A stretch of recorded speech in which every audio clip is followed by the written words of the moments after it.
"You're nothing without me. You can't survive a day without me," said the Millionaire CEO. 5 years later, he saw her with Triplets. 5 years. That was how long Jason Bogan had managed to convince himself that some chapters of life were simply meant to stay closed. On a bright Saturday afternoon, he stepped away from a fundraising luncheon held beside a restored historic train depot. Children laughed as they climbed aboard a vintage passenger car that had been turned into a reading room. Volunteers carried boxes of donated books from one booth to another, while families wandered between food trucks and community exhibits. Jason barely noticed any of it. His phone buzzed again. Another message from his chief financial officer, another problem waiting for his signature. He glanced at the screen, sighed, and slipped the phone back into his jacket. For once, the business could wait. A burst of laughter drifted across the courtyard. It wasn't loud, it wasn't unusual, yet something about it stopped him in place. He turned. A little girl spun in circles near an old fountain, her curly hair bouncing as she laughed without a care in the world. "You're going too fast," a woman called, trying not to laugh herself. Jason's heartbeat skipped. He knew that voice. It couldn't be. Slowly he looked beyond the children. There she was. Blanche. She stood beneath the shade of an old oak tree, dressed simply in a pale blue blouse and jeans, holding a paper cup of lemonade while smiling at the children racing around her. She looked lighter, not because of her clothes, not because of the sunshine, because the quiet sadness he remembered was gone. She looked genuinely happy. Jason hadn't seen that smile in years. Before he could gather his thoughts, a little boy dashed toward her, waving a toy airplane over his head. "Mom, watch this!" He stretched out his arms and made the sound of an engine as he circled her. Another boy chased after him, laughing so hard he nearly tripped over his own sneakers. "I'm faster!" "No, you're not," the first boy shouted back. Blanche laughed and gently caught them both before they collided with a nearby bench. "You two promised me no racing near people," she said, brushing grass from one boy's shirt. "Sorry, Mom," they answered together. The little girl skipped over and slipped her hand into Blanche's. Jason couldn't breathe. His eyes lingered on the oldest boy, the shape of his smile, the tilt of his head, even the tiny crease that appeared beside his mouth. It felt disturbingly familiar. The boy looked up for a brief second. Their eyes met. Jason felt the world around him fade into silence. His pulse thundered in his ears as one impossible question took hold. Who were these children? And why did one of them look so much like him? 5 years earlier, Monday mornings at Bogan Technologies never began quietly. By 7 o'clock, executives filled the top-floor conference room, each carrying laptops, reports, and enough coffee to survive another demanding week. A digital screen stretched across one wall, displaying charts, market forecasts, and expansion targets. No one spoke much before Jason arrived. The moment he walked in, conversation stopped. He greeted no one. Instead, he placed a slim folder on the table and looked around the room. "Let's begin." For the next hour, every number mattered. Revenue, production, growth, deadlines. When one regional manager admitted a project would miss its target by 2 weeks, Jason didn't raise his voice. He simply looked at him. "What changed?" "We lost 2 senior developers, so hire 4. We're already over budget." Jason folded his hands. Being over budget is easier to explain than being irrelevant. The room fell silent. No one argued. Everyone scribbled notes. Everyone understood the expectation. Excuses cost more than mistakes. By 9:30, the meeting ended. People left quickly, relieved to have survived another Monday. Outside the conference room, Jason's calendar was already packed. Investor call, product review, interview with a national business magazine, lunch with international partners, contract negotiations, dinner with potential clients. His assistant stepped beside him holding a tablet. "Your driver is waiting." Jason nodded. "What moved from Friday?" "You postponed your annual employee appreciation luncheon." "Reschedule it. It has already been rescheduled twice." "Then move it again." Without another word, he continued walking. To Jason, celebrations could always wait. Results couldn't. By noon, cameras flashed as he entered a television studio overlooking the city skyline. The interviewer smiled warmly. "Jason, people often describe you as one of America's most disciplined entrepreneurs. What's your secret?" Jason answered without hesitation. "I don't confuse comfort with progress." The host leaned forward. "What do you mean by that?" "Most people quit the moment life becomes inconvenient. They protect weekends, holidays, and routines. Meanwhile, someone else is working. That's who wins." So success requires sacrifice. It requires priorities. The interview wrapped to enthusiastic applause from the studio audience. Online, clips from the conversation spread quickly. Some viewers praised his determination, others called him relentless. Jason didn't care which side they chose, as long as people respected the results. Late that afternoon, he visited the software development floor. Rows of programmers worked quietly, focused on their screens. Jason noticed one engineer chatting with a coworker beside the coffee station. He checked his watch. "It's 2:20. The engineer straightened immediately. "We were discussing a coding issue." "Good." Jason offered a polite smile. "Discuss it while fixing it." The message landed. Within seconds, everyone returned to work. Not because Jason had shouted, because he rarely needed to. His standards spoke loudly enough. As evening settled over the city, the office slowly emptied. Lights switched off one department at a time. Cleaning crews rolled carts through the hallways. Jason remained in his corner office, reviewing contracts while the skyline glowed outside his windows. His phone buzzed. His younger sister. He answered after the third ring.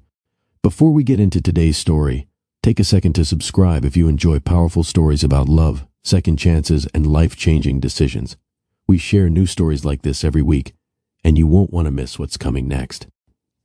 Now, let's find out how one sentence destroyed a relationship, and why 5 years later, one unexpected meeting changed everything. "Jason, are you still working?" "Yes. You promised Mom you'd have dinner with us tonight." "I know. She's already setting another plate." Jason rubbed his forehead. "I can't make it." A pause. "You've said that the last 3 times. I have investors flying in tomorrow. You always have something." Another silence settled between them. Finally, she spoke softly. "One day I hope you realize that not everything important fits on a calendar." The line went quiet. Jason lowered the phone without answering. He looked back at the contracts waiting on his desk. A few seconds later, he picked up his pen and continued working. To him, success wasn't simply part of life. It was the measure of it. He had no idea that someone already working just outside his office would soon challenge everything he believed. Most employees arrived at Bogan Technologies with one goal: stay out of Jason Bogan's way. Blanche Crooks had a different goal: make sure the day didn't fall apart. She arrived before sunrise carrying a notebook, a travel mug of coffee, and a calm expression that never seemed to change, no matter how chaotic the schedule became. By 8 o'clock, she'd already answered dozens of emails, rearranged 2 executive meetings after a delayed flight, approved catering for a client presentation, and found a replacement speaker for a technology summit after the original guest canceled at the last minute. She never rushed. She simply moved from one problem to the next until each one disappeared. "Morning, Blanche," called Marcus from Human Resources. "Morning. Did your daughter enjoy the science fair?" Marcus smiled. "She won second place." "I knew she would." "You remembered? You've been talking about it for 3 weeks." Marcus laughed. "I guess I have." As he walked away, another employee stepped toward Blanche. "My wife's surgery is tomorrow. Thanks for helping me switch shifts." "How's she feeling?" "Nervous. Tell her she's got an entire office cheering for her." He nodded gratefully before heading to the elevator. These conversations happened every day. Blanche remembered names, birthdays, anniversaries, children, parents, not because it was part of her job, because people mattered to her. Near lunchtime, a delivery driver struggled through the lobby carrying several heavy boxes. The receptionist was tied up on the phone. Without hesitation, Blanche walked over. "Need an extra pair of hands?" "I'd appreciate it." Together they carried the remaining boxes to the conference suite. "You didn't have to do that," the driver said. "I know," she smiled, "but it made your afternoon easier." Upstairs, Jason stepped out of a meeting just in time to notice Blanche returning to her desk. "You disappeared for 10 minutes. I helped with a delivery. We have staff for that. They were busy." Jason looked at her for a moment. "You don't have to solve every problem." "I wasn't trying to solve every problem." She placed a folder on his desk. "Just one." Before Jason could respond, she continued reviewing his afternoon schedule as though the conversation had never happened. He watched her quietly. Most people agreed with him immediately. Blanche didn't argue. She simply did what she believed was right. An hour later, Jason prepared for an important video conference with overseas investors. He reached for a signed contract. It wasn't there. He checked the stack again. Nothing. His jaw tightened. The contract. Blanche looked up. "The revised version?" "Yes. You left it in the design studio." "I did not. You stopped there after speaking with the product team. I would have brought it back. You were interrupted by Mr. Reynolds." Jason frowned. "I don't remember that." "I do." She opened a cabinet, removed a blue folder, and handed it to him. You asked me to collect it before your interview. Jason blinked. When? You didn't actually ask. You just looked at it twice before leaving. You guessed? I've worked with you for 3 years. She smiled lightly. It wasn't a difficult puzzle. For the first time that afternoon, Jason laughed. A short laugh. Quiet. Unexpected. Several employees looked up from their desks. One whispered to another, "Did the boss just laugh?" "I think he did." Later that evening, most of the building had emptied again. Jason walked past Blanche's office. She was still there, reviewing tomorrow's schedule. "You should go home. So should you. I own the company, and I manage the calendar." He folded his arms. "Is that your polite way of telling me I'm working too much? It's my polite way of reminding you that tomorrow will arrive whether you leave tonight or not." Jason almost answered. Instead, he found himself smiling. "You always have an answer." "No." Blanche closed her notebook. "I just asked different questions." Jason stood there for another second before continuing toward his office. Her words stayed with him far longer than he expected. For years, he'd surrounded himself with people who admired his success, feared his standards, or competed for his approval. Blanche did none of those things. She respected him without flattering him. She challenged him without trying to embarrass him. And somehow, without making the slightest effort, she had become the one person whose opinion he genuinely wanted to hear. He wasn't ready to admit it, but for the first time in a long while, someone had interrupted more than his schedule. She had interrupted his certainty. The following Thursday refused to go according to plan. A software demonstration for potential investors was scheduled for 6 o'clock that evening. Every executive was expected to attend. The presentation had been rehearsed for days, and Jason intended for everything to run with perfect precision. At 4:30, a citywide power outage struck several downtown blocks. Half the building lost electricity. The demonstration screens went dark. The elevators stopped. Within minutes, Jason's phone lit up with calls from anxious department heads. The backup generators only cover the server rooms. The catering company can't reach the building. The investors are asking if we're postponing. Jason listened to each report without interrupting. Then he looked toward Blanche. She was already making calls. "Move the presentation to the Innovation Center across the street," she said into her phone. "Yes, the auditorium. Tell them we'll need it within 30 minutes. She ended the call and turned to Jason. "They've agreed. What about transportation? I'm arranging it. The equipment, already being moved. The guests? They're receiving updated directions now." Jason stared at her for a moment. "You thought through all that in less than 5 minutes?" "I've learned that unexpected problems don't wait for perfect plans." For the first time all afternoon, Jason felt the tension in his shoulders ease. Let's make it happen. An hour later, the presentation began almost exactly on schedule. The investors never realized how close the event had come to falling apart. When the final guest left, several executives congratulated Jason on another successful evening. He thanked them politely, but his eyes found Blanche gathering forgotten folders near the front row. "Everyone's giving me credit," he said as he walked over. "They're your guests. They're still here because of you." She looked up. It was a team effort. "You could have taken the compliment." "I did. You just redirected it." She smiled. "People work harder when they feel seen." Jason considered that. "I've never been very good at that." "No," she answered so honestly that he laughed again. "But it's something people can learn." Instead of returning to the office, Jason noticed a small diner across the street with a glowing open sign. "When was the last time you ate?" Blanche checked her watch. "I honestly can't remember." "Neither can I." He nodded toward the entrance. "Come on." Inside, the evening crowd had thinned. An elderly waitress welcomed them with warm smiles and 2 menus. "You two look exhausted." Jason almost corrected her assumption. Instead, Blanche answered first. "I think that's obvious." A few minutes later, steaming bowls of homemade chicken soup arrived. Jason took one bite and closed his eyes briefly. "I haven't had soup like this since my mother used to make it." Blanche smiled over the rim of her spoon. "When was the last time you visited her?" He hesitated. "A while. A month? Longer. She must miss you." Jason stirred his soup without answering. After a quiet moment, Blanche changed the subject. "So," he looked up, "what did you want to be before you became a CEO?" "No one's ever asked me that." "I'm asking now." He leaned back, thinking, "When I was 10, I wanted to design airplanes." "Really? I've built model planes all over my bedroom." "What changed?" "My father lost his business." The answer came quietly. "After that, I stopped thinking about dreams." "And started thinking about survival?" He nodded once. "I promised myself I'd never lose everything." Blanche studied him for a moment. "I think you've kept that promise. It cost a lot. It doesn't have to keep costing you. He met her eyes. There was no judgment in them, only understanding. Not pity, not admiration, just understanding. It was strangely comforting.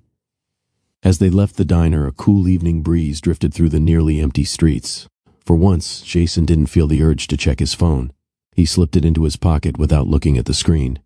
Blanche noticed. "That's new." "What is?" "You ignored your phone." He smiled faintly. "I guess the world can survive 15 minutes without me." She laughed. "I had a feeling it could." The sound of her laughter followed them all the way back to the office. Long after they said goodnight, Jason found himself replaying that simple dinner in his mind. Nothing extraordinary had happened. No expensive restaurant. No grand gesture. Just two people sharing soup, conversation, and a rare moment of honesty. Yet somehow it was the most relaxed he'd felt in years. Without realizing it, he had already begun looking forward to the next conversation. The following week brought another full calendar. 3 investor meetings, a product launch rehearsal, 2 television interviews, a flight to Chicago, a strategy session that stretched well into the evening. Normally, Jason measured a successful week by the number of deals completed. This time, something kept distracting him, or rather, someone. He glanced toward Blanche's office more often than he cared to admit. Whenever a meeting ended, he found himself wondering if she'd already left for the day. When she wasn't at her desk, he caught himself looking for her without thinking. It was unfamiliar, and slightly irritating. One afternoon, Jason stepped out of his office carrying a stack of reports. "Blanche?" No answer. He looked toward the reception area. Marcus walked by holding a folder. "Looking for Blanche?" Jason answered almost too quickly. "I need tomorrow's travel schedule." Marcus smiled. "She went downstairs to welcome a group of college interns."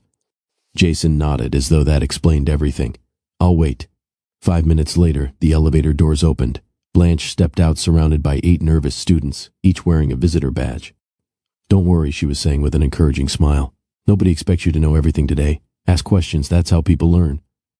One young woman hesitated before speaking. "I'm afraid I'll make a mistake." "You probably will." The students exchanged uncertain looks. Blanche laughed softly. "So did I on my first day." "What happened?" "I owned it." The group laughed with her. "The people who grow the fastest aren't the ones who avoid mistakes. They're the ones who learn from them." Jason stood quietly until the interns followed another coordinator down the hallway. "You've already made them feel welcome," he said. They were terrified. "I noticed." She smiled. "I remember my first office job. Someone took 10 minutes to help me settle in." "So you're returning the favor?" "I'm continuing it." Jason watched her for a second. "You remember things most people forget. I remember how people make me feel." Those words stayed with him for the rest of the afternoon. Later that evening, Jason prepared for another dinner with international investors. His driver waited outside. His jacket hung over one arm. As he walked past Blanche's desk, he noticed several small containers lined up beside her computer. "What are those?" "Dinner." He looked at the labels. "Enough dinner for 4 people." She laughed. "Not for me." "Then who?" "The night cleaning crew." Jason blinked. "They work late every Thursday." So by the time they finish, most restaurants are closed. "You cook for them?" "Sometimes. Every week, when I can." Jason looked toward the hallway where the cleaning staff quietly worked after everyone else had gone home. He had seen them hundreds of times. He couldn't remember learning a single name. Blanche picked up one container. "Mr. Harris likes extra vegetables." She reached for another. "Mrs. Alvarez can't eat spicy food." Jason raised an eyebrow. "You know all their names?" She looked genuinely surprised by the question. "Of course." A comfortable silence settled between them. Finally, Jason asked, "Where did you learn to notice people like that?" "My grandmother." "What did she say?" Blanche smiled as she closed the last container. "She used to tell me that. The easiest people to overlook are often the ones carrying the heaviest load." Jason lowered his eyes. He wasn't sure why that sentence affected him. Maybe because it was true, or maybe because he suddenly realized how many people he had walked past without ever really seeing. That night, the investor dinner was held at one of the city's most exclusive private clubs. Crystal glasses reflected the warm light. Business leaders discussed acquisitions, market forecasts, and international expansion. Normally, Jason enjoyed conversations like these. Tonight, they felt strangely empty. As another executive spoke about quarterly projections, Jason's thoughts wandered. He remembered Blanche laughing in the diner. He remembered her encouraging the interns. He remembered the carefully packed meals waiting for the cleaning crew. For reasons he couldn't explain, those ordinary moments stayed with him more than the million-dollar negotiations happening around the table. His phone vibrated. A reminder flashed across the screen. Breakfast meeting, 7:30 a.m. Without thinking, he opened his calendar. His eyes moved to another appointment. 8 a.m. Daily planning with Blanche. A faint smile appeared before he could stop it. One of the investors noticed. Good news? Jason slipped the phone back into his pocket. Something like that. On the drive home, he stared out the window instead of reviewing tomorrow's agenda. For the first time in years, the meeting he anticipated most wasn't with investors. It wasn't with board members. It wasn't with potential partners. It was the simple hour he would spend with the one woman who had quietly begun changing the way he looked at the world. And though Jason didn't realize it yet, that small change was about to become the most important turning point of his life. By early spring, something had changed inside Bogan Technologies. People still worked hard. Deadlines still mattered. Jason still expected excellence. But there were moments now, small, almost unnoticeable moments, that reminded everyone he was capable of being more than the demanding CEO they had always known. He occasionally stopped to ask an employee how a recovering parent was doing. He remembered the name of the intern who had impressed him during a presentation. He even left the office before sunset twice in the same week. The changes were subtle. Only one person knew where they had come from. Blanche. One Friday evening, she finished organizing the following week's schedule and closed her notebook. You've got 45 minutes before your dinner with the venture capital group. Jason looked up from his computer. 45? You finished everything ahead of schedule. That's unusual. You could always go home.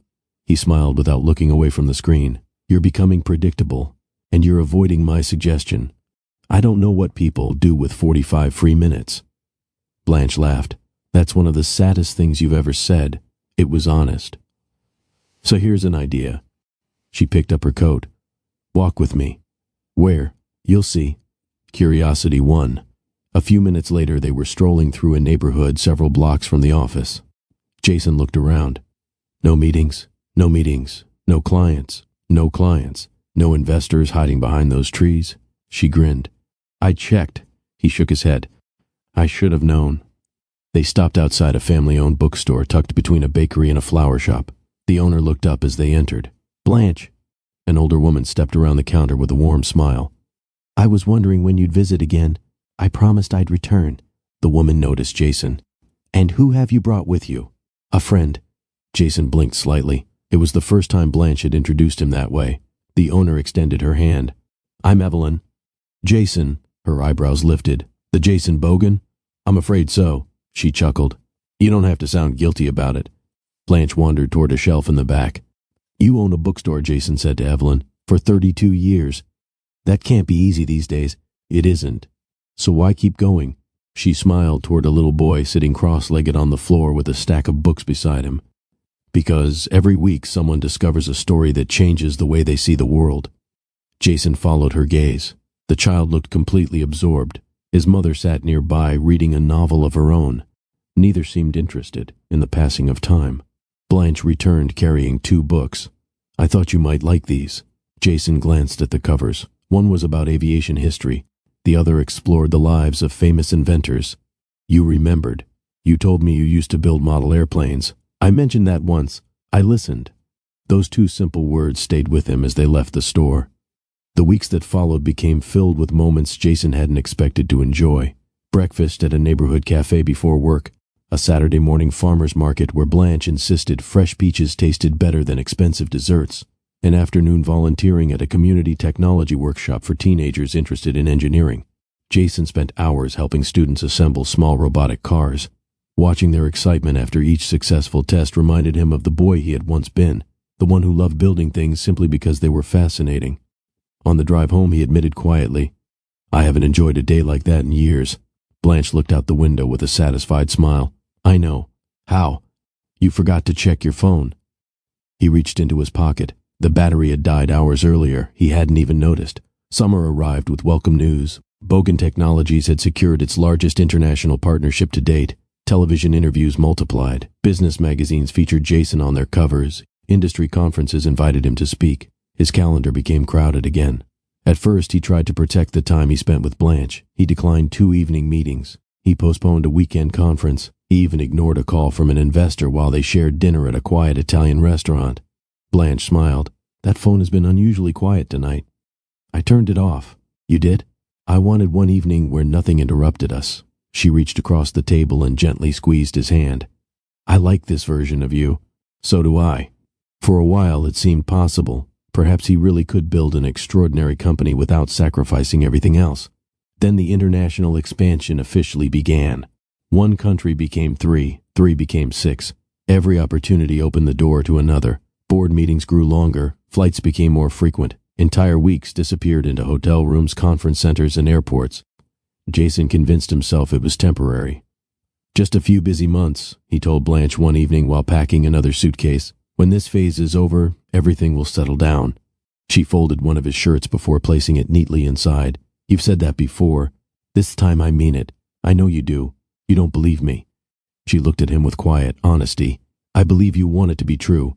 He stopped packing. What does that mean? It means you're chasing a finish line that keeps moving. I'm building our future. I know. But don't forget we're already living our present. Jason kissed her forehead before zipping the suitcase. I'll make it up to you. She smiled gently. I hope so. 2 weeks later, Blanche reserved a table at a small rooftop restaurant overlooking the river.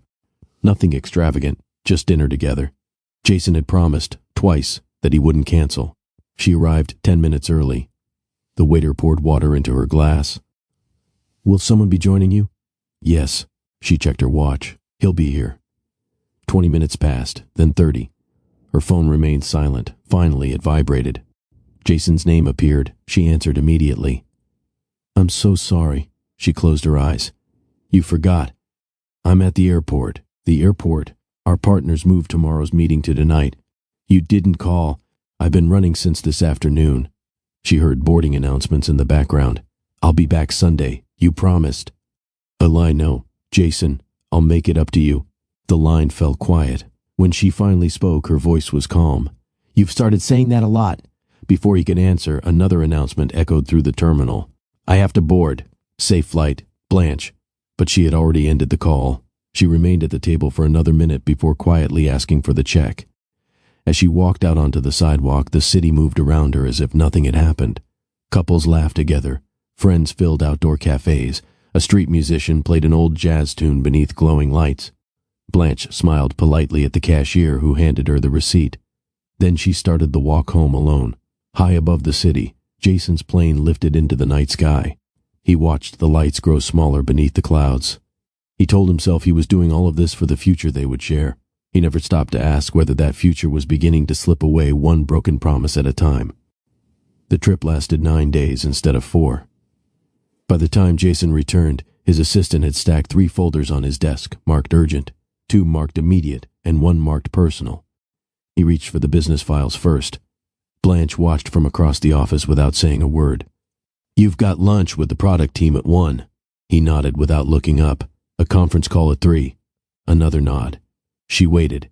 When he finally looked up, she placed the last folder on his desk. You haven't opened this one. Jason glanced at the label, personal. I'll get to it. It came in while you were away. I said I'll get to it.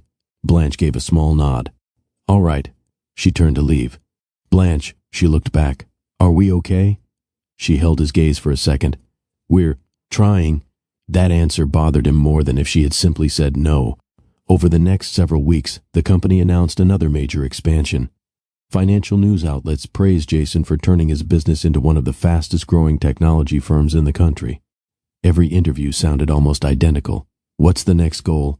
Growth. What keeps you motivated? Progress. What are you most proud of? The work isn't finished yet. People applauded his determination. Blanche listened to one interview while organizing travel documents. When the television host asked Jason whether he ever took time off, he smiled. I'll rest when there's nothing left to build. The audience laughed. Blanche didn't. She quietly switched off the television and returned to work. One Saturday morning, she stood in the kitchen preparing pancakes while Jason answered emails at the dining table. She placed a plate in front of him. Breakfast. Thanks. He typed another message. She sat across from him. The pancakes slowly cooled. So. He continued reading. I was thinking, my parents are celebrating their 40th anniversary next weekend. That's nice. They asked if we'd come. Jason finally looked up. What day? Saturday. He opened his calendar. I've got meetings with the Singapore team. They're celebrating one day. They're 12 hours ahead. They're also people. I can't move the meeting. You haven't even tried. They've booked flights. So have my parents. Jason sighed. Blanche. My father still asks about you. I know. My mother keeps setting an extra place at family dinners because she believes one day you'll actually show up. I've just been busy. She smiled sadly. I know. That answer hurt more than an argument would have. The anniversary arrived. Blanche drove to her parents' home alone. Her mother hugged her tightly. Jason got called into work? Blanche forced a smile. Something like that. Before we continue, I want to ask you something. If you were in Jason's position right now, what would be going through your mind? Would you walk away, or would you do everything possible to learn the truth? Share your thoughts in the comments. I read as many of them as I can, and I'm always interested to see how different people would handle moments like this. Now, let's see what Blanche has been carrying in silence for the past 5 years.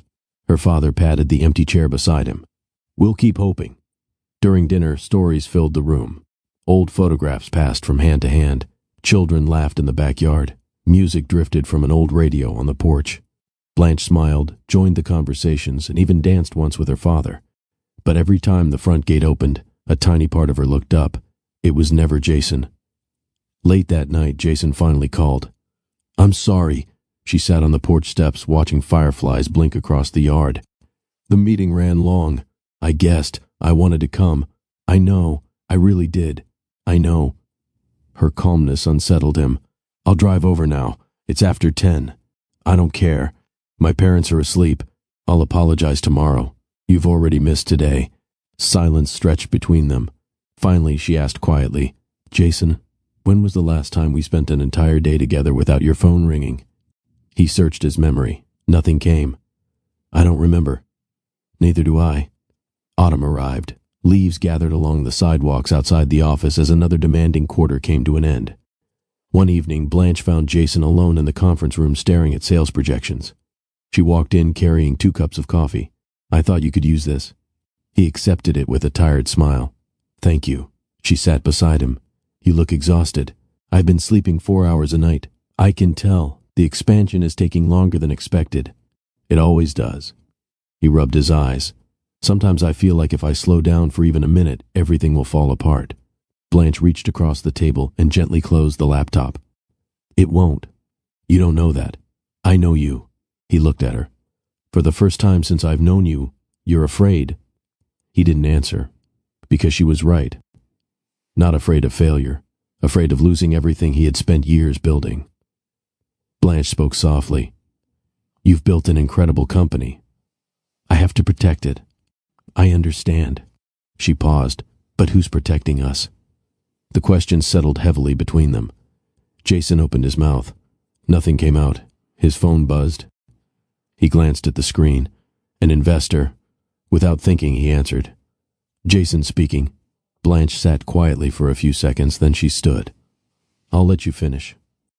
He raised one finger, silently asking her to wait. She smiled politely. It's okay. She walked out of the room before he finished saying hello. Jason remained on the call for almost 20 minutes. When it ended, he hurried into the hallway. Blanche? No answer. Her office lights were off. Her desk was clear. She had already gone home. For the first time, he realized that she wasn't leaving because she was angry. She was leaving because she was growing tired of waiting. And for reasons he still refused to admit, that possibility frightened him far more than any business deal ever had. Winter arrived with little warning.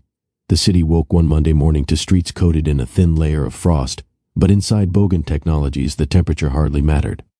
The final quarter had shattered every record the company had ever set.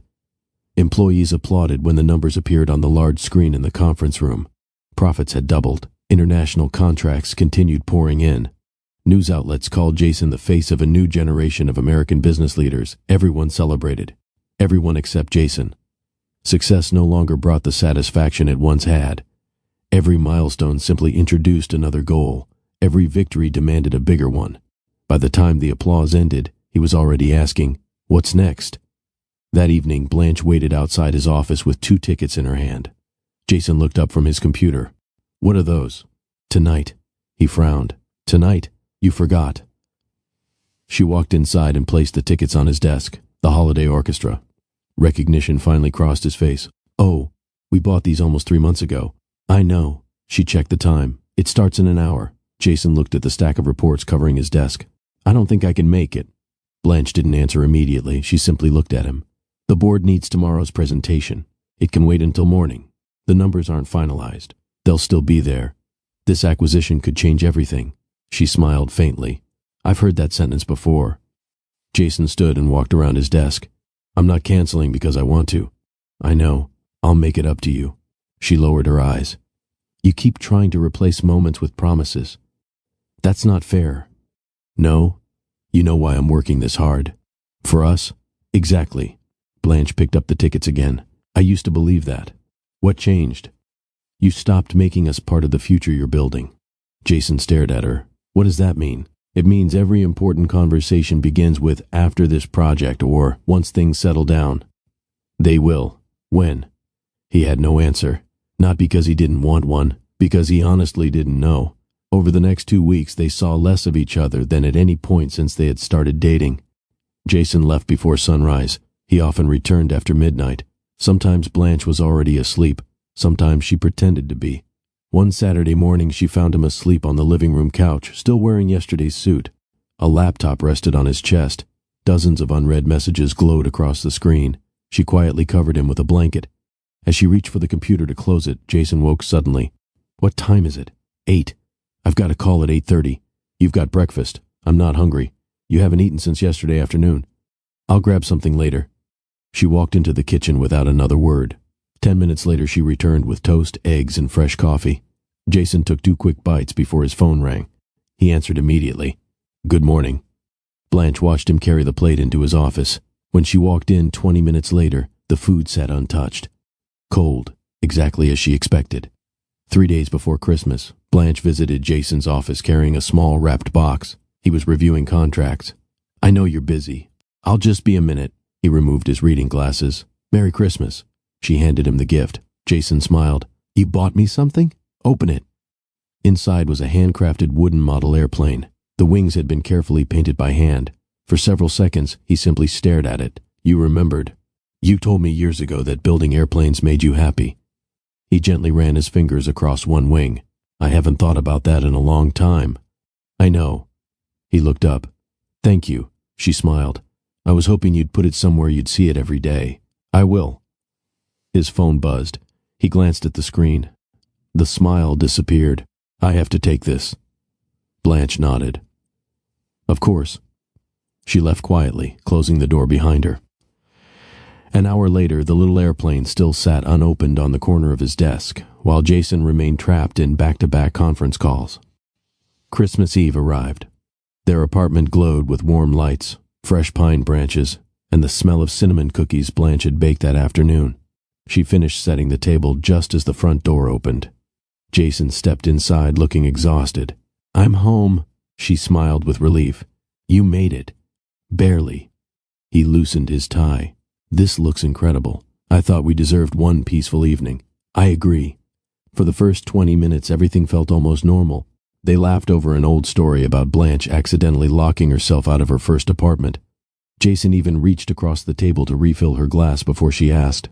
She allowed herself to believe they might finally be finding each other again. Then his phone vibrated. He ignored it once. It rang again. Then a third time. He closed his eyes. I need to get this. You really don't. It could be important. So are we. It'll only take a minute. He stepped onto the balcony. 5 minutes became 15, then 20. Blanche cleared the dishes by herself. The candles slowly burned lower. When Jason finally returned, he looked genuinely apologetic. The European investors. She quietly interrupted him. I'm tired of competing with people I'll never meet. They're depending on me. I've depended on you too. I know.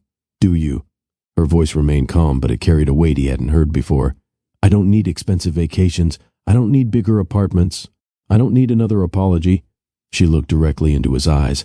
I need the man I fell in love with. The apartment fell silent. For the first time in years, Jason couldn't solve the problem in front of him. There wasn't contract to negotiate. There wasn't a meeting to schedule. There were only two people standing a few feet apart, and the growing realization that love could not survive forever on postponed tomorrows. Christmas morning came and went without either of them mentioning the conversation from the night before. Blanche prepared breakfast. Jason thanked her. They spoke politely, almost carefully. Neither raised their voice. Neither reopened the subject. It wasn't peace. It was avoidance. The weeks that followed became the busiest period in Jason's career. His company announced plans to acquire a smaller software firm, and the negotiations consumed nearly every waking hour. Lawyers filled the conference rooms. Financial advisors arrived before sunrise. Conference calls stretched across multiple time zones. Jason convinced himself that once the acquisition was complete, life would finally slow down. He believed it with all his heart. The problem was that Blanche had heard the same promise too many times. One Thursday evening she stood outside his office holding a small envelope. He looked up. "Everything okay?" "I found these while cleaning." She handed them to him. Jason opened the envelope. Inside were several photographs. The first showed them laughing inside Evelyn's bookstore. The second had been taken during the community technology workshop. Another showed them sharing ice cream after getting caught in an unexpected summer shower. Jason smiled. "I forgot about these." "I didn't." He looked through them again. "We looked happy." "We were." The word was soft, not bitter, just honest. He noticed the difference immediately. "Were?" Blanche nodded. "I've been thinking a lot lately." He set the photographs down. "So have I. I don't think we're thinking about the same things." Jason stood. "Talk to me." She took a slow breath. "I miss you. I'm standing right here." "That's exactly the problem." He frowned. "I don't understand. Your body is here." She placed a hand gently over his chest. "But your mind never leaves work." He wanted to disagree. Instead, he stayed silent, because she was right. "When was the last time we had dinner without your phone ringing?" He searched his memory. Nothing. "When was the last movie we watched together?" Again, nothing. "When was the last weekend you didn't bring your laptop home?" He closed his eyes briefly. "I don't know." "I do." She smiled sadly. "It's been almost a year." The number landed harder than he expected. "A year?" She nodded. "I counted." Jason walked toward the window overlooking the city. "So what are you saying?" "I'm saying I feel lonely while living with the man I love." He turned around immediately. "You know I love you. I know you believe you do." His expression changed. "What does that mean?" "It means love isn't only something we say." She looked around the office. "It's something we choose. Every day." That night, Jason couldn't sleep. For the first time in years, he left his phone on the nightstand instead of beside his pillow. He stared at the ceiling while Blanche slept quietly beside him. Or at least he thought she was asleep. Neither of them realized the other was awake. Both wondered the same thing. How had they drifted so far apart without noticing each step? The following Tuesday, Jason surprised everyone. At 11 o'clock, he canceled 3 afternoon meetings. His executives exchanged confused looks. His chief financial officer hurried after him. "Jason, where are you going?" "Out. We've got investors arriving. They can wait an hour." He drove across town, stopping outside Blanche's office building. When she came downstairs, she looked genuinely surprised. "What are you doing here? I stole you." "You what?" He held up 2 tickets. "The Aviation Museum." She blinked. "You remembered." "I also remembered that Tuesdays are your quietest afternoons." A smile slowly appeared. "I don't believe this. For the next 3 hours." He switched off his phone and held it up. "The company can survive without me." Blanche laughed. "I've been waiting a long time to hear you say that." They spent the afternoon wandering through restored aircraft, interactive exhibits, and old photographs documenting the history of flight. Jason became almost childlike. He pointed excitedly at handmade wooden propellers. He explained how different engines worked. He even admitted which model airplane had been his favorite growing up. Blanche watched him with quiet affection. "There you are." He looked over. "What?" "The man I fell in love with." For a moment, everything felt possible again. On the drive home, they sang along to old songs on the radio. They stopped for burgers from a roadside diner. Jason didn't check a single email. When he walked Blanche to their apartment that evening, she kissed him before unlocking the door. "I had a wonderful day." "So did I." He wrapped his arms around her. "I've missed us. We're still here." He smiled. "We'll have more days like this." "I'd like that." His phone buzzed. He ignored it. It buzzed again. Then again. Blanche looked toward his pocket. "You should answer." "No." "What if it's important?" He looked at her. "Right now." He gently brushed a strand of hair behind her ear. "This is important." She smiled with genuine relief. For the first time in months, hope returned. The next morning, that hope disappeared. Jason walked into the office expecting an ordinary day. Instead, security officers stood outside the executive conference room. Board members had arrived unexpectedly. His lead attorney met him at the door. "We have a problem. How bad? Our biggest competitor is attempting a hostile takeover." Jason felt every muscle in his body tighten. If they succeed. The attorney didn't finish the sentence. He didn't need to. Years of work, thousands of employees, everything Jason had built. All of it suddenly stood at risk. He looked through the conference room glass. Every executive was waiting for him. His phone buzzed again. This time it was Blanche. She had sent a simple message. "Dinner tonight? No work. Just us." Jason stared at the screen for several seconds. Then he looked back at the conference room. Without realizing it, he was standing at the beginning of the choice that would change every life connected to his own. Jason stared at Blanche's message for several long seconds. "Dinner tonight? No work. Just us." His thumb hovered over the screen. Before he could answer, the lead attorney stepped closer. "Everyone's waiting." Jason slipped the phone into his pocket. "I'll text her after the meeting."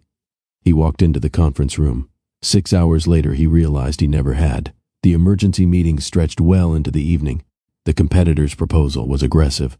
Several investors had begun asking difficult questions. Rumors spread across financial news websites before lunch, causing the company's stock to fluctuate throughout the day. Every decision suddenly carried enormous consequences. Jason moved from one meeting to another without leaving the building.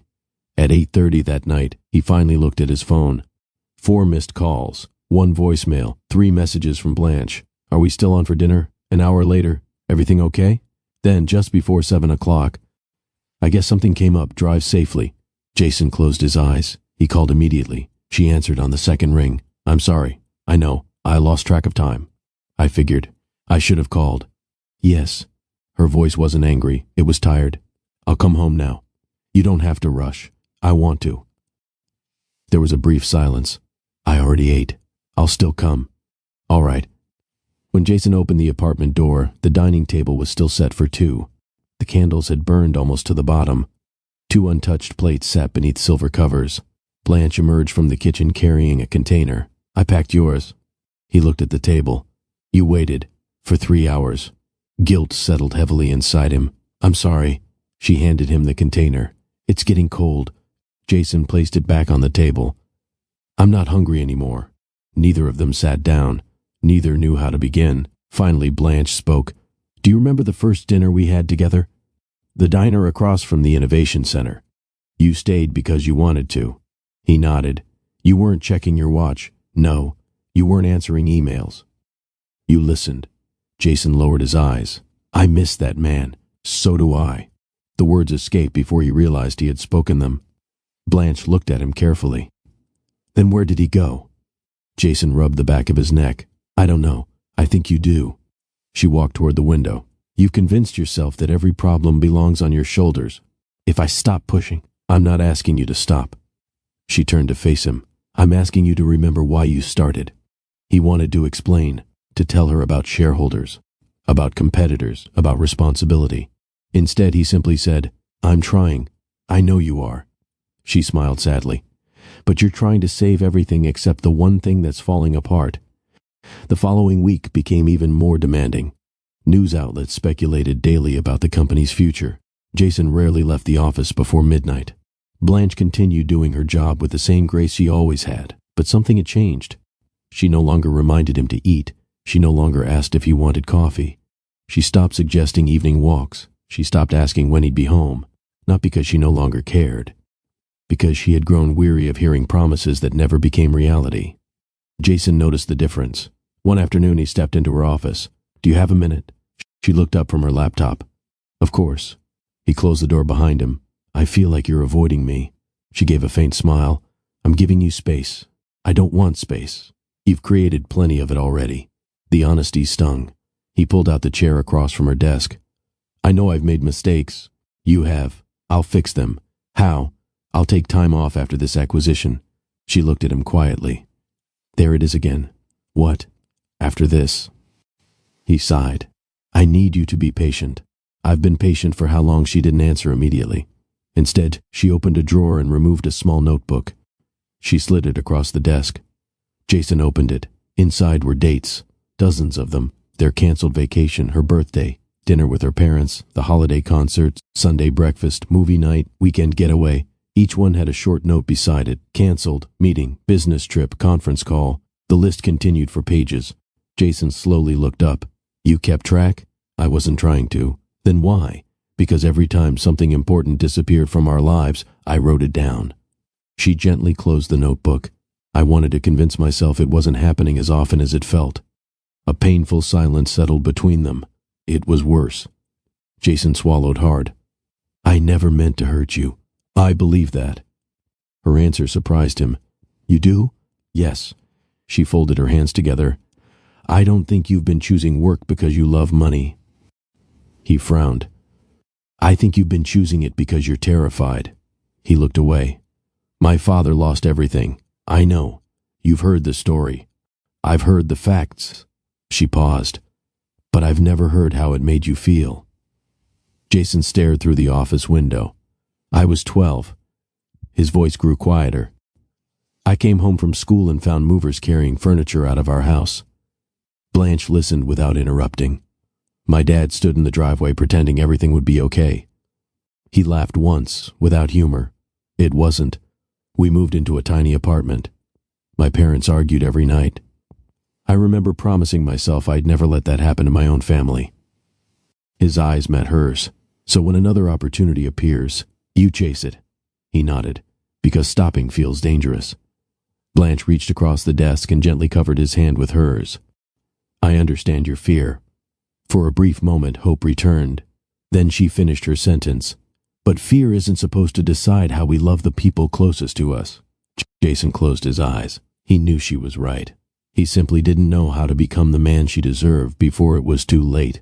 Outside the office, employees continued moving through another busy afternoon, unaware that behind one closed door, two people were standing at the edge of a decision that neither of them could avoid much longer.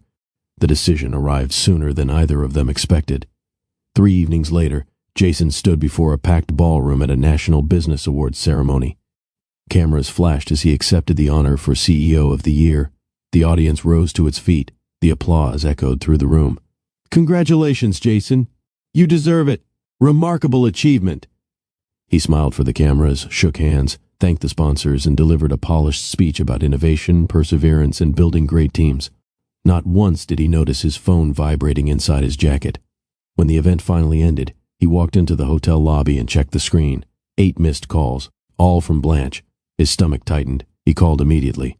No answer. He called again, straight to voicemail. Without thinking, he hurried outside and climbed into the waiting car. Take me home.